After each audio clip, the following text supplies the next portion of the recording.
Bismillahirrahmanirrahim. Allahu la ilaha illa huwal hayyul qayyum. La ta'khuzuhu sinatun wa la naum. Lahu ma fis samawati wa ma fil ardh. Ma zalami illa bi ilmihi. Ya'lamuna baina aydihim wa ma khalfahum.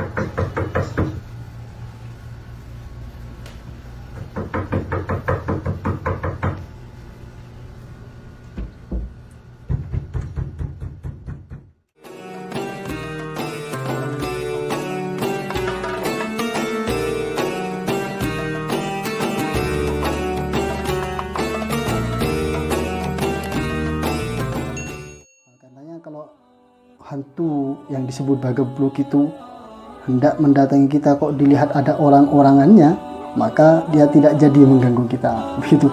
Nah, saya rasa itu mereka itu tidak meyakini tentang hal itu hanya sebagai bagian daripada tradisi yang hanya dilestarikan. Tentu keimanan kita sama-sama bahwa yang menciptakan mati dan hidup itu adalah Allah. Itu hanya biarlah menjadi keragaman daripada tradisi kita, dan ya menurut kami tidak masalah hanya membuat patung-patungan itu.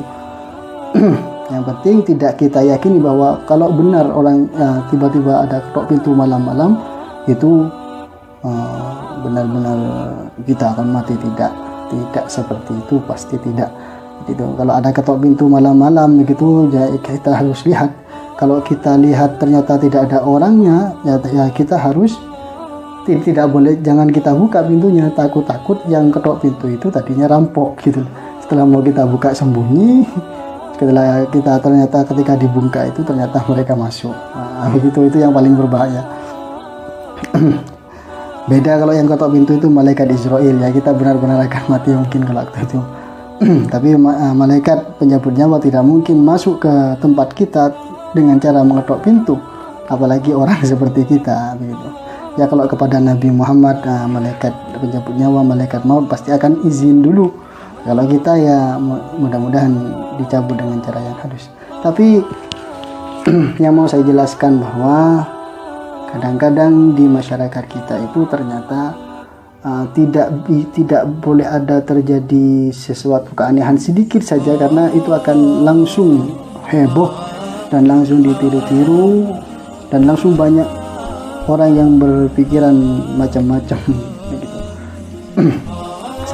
Seperti yang terjadi di saat ini, banyak Bagabluk dan apa, nah itu namanya ya tidak apa-apa lah, itu buat orang-orangan biar tidak terlalu sepi. Tapi tidak boleh kita meyakini dengan adanya orang-orangan itu malaikat maut tidak mungkin jadi masuk ke rumah kita atau yang lain begitu. Kalau perkara hantu itu pasti jin lah, pasti jin. Tidak mungkin arwahnya seseorang itu datang ke kita, lebih-lebih mengetok pintu ke kita untuk dibuatkan kopi, itu tidak.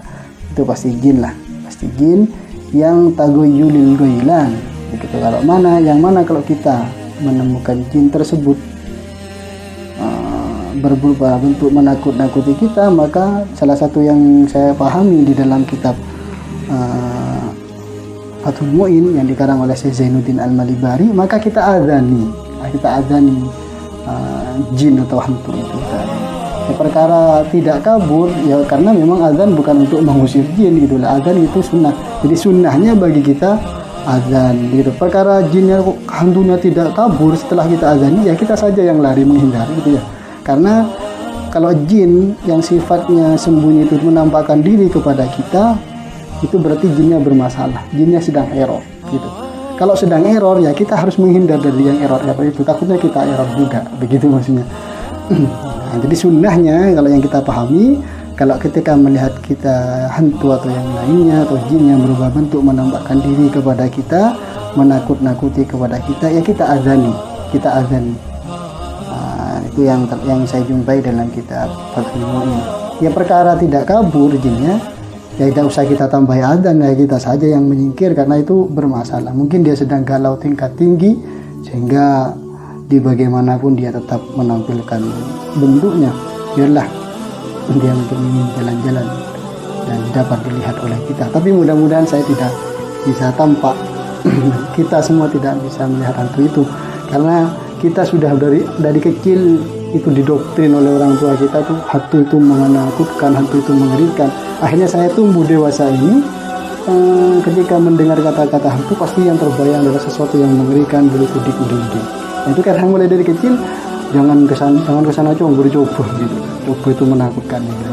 Seandainya mungkin dari kecil itu kita diajari, cepat ke tempat yang gelap cong, di sana ada hantu yang bercoba siratin dan yang indah. Mungkin kita tidak takut seperti saat ini, karena kedoktrin di masa kecil itu atau kata-kata yang kita lontarkan di saat kita masih kecil itu akan terekam terus di memori kita sampai kita dewasa.